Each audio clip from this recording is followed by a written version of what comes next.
Microsoft PowerPoint presentations are meant to inform and persuade. You're delivering a message to your audience and you need them to take action.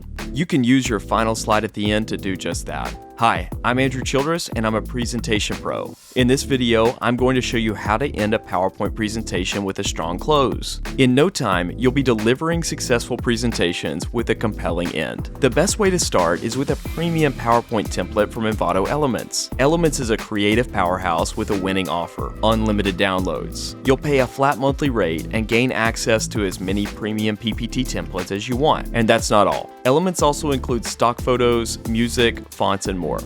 These pair perfectly with your slide decks and help you close strong. And don't forget to subscribe to Envato Tuts Plus, where you'll enjoy great videos like this one.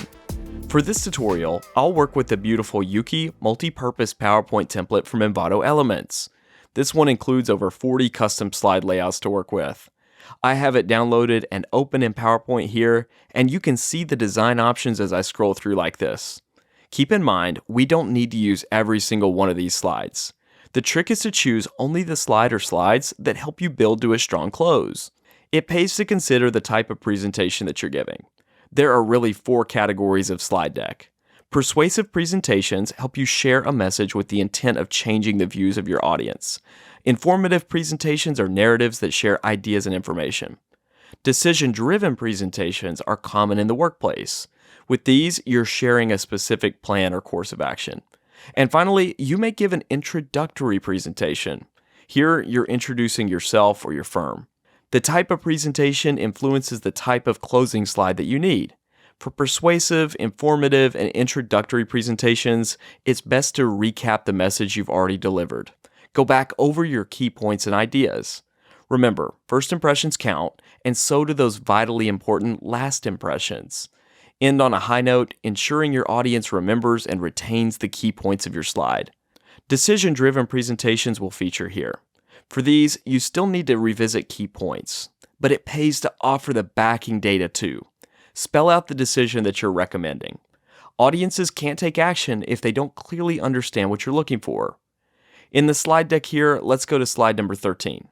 As you can see, there's room here at the top for text and an image. Below, in these boxes, we can share specific data points to help drive a decision. This is how to end a PowerPoint presentation with a strong close. Let's begin by adding an image here at the top. To do that, browse to an image you've stored on your computer. Click on it, then drag it over the slide placeholder as you're seeing me do here. Drop it into place, and boom, PowerPoint imports the photo right onto your slide. Now, notice the text disappeared. No worries. To fix this, simply right-click on the image. Choose Send to Back by clicking on it. The image will move behind the text box, which we can now customize. To add text, those all-important key details for our strong close, click into the text box. Then select its contents just like this. And then begin typing. You'll see the existing placeholder text disappear, replaced with your own words. From here, I can repeat these same steps, adding in information to support my message. Flashing forward here, you'll see the slide built out. As you can see, it's a clear and concise ask with a specific course of action that I'm seeking from my audience. It balances out data and context to ensure that the heart of my message is clearly understood. After all, that's the ultimate goal of creating a strong close in PowerPoint. Let's make a few other adjustments. The boxes here at the bottom contain good details, but they don't really stand out. By adding some contrast, we can clearly offset and identify individual ideas. To do that, click on one of the boxes to select it. Then, come up here to the Shape Format tab on PowerPoint's ribbon. Select it, then click on the Shape Fill drop-down menu. Explore these new colors that you can choose from. As you hover over their thumbnails, you'll see the new color preview on the slide. A shade like this is a perfect choice. Notice it keeps things clearly readable, but delivers stylish contrast as well.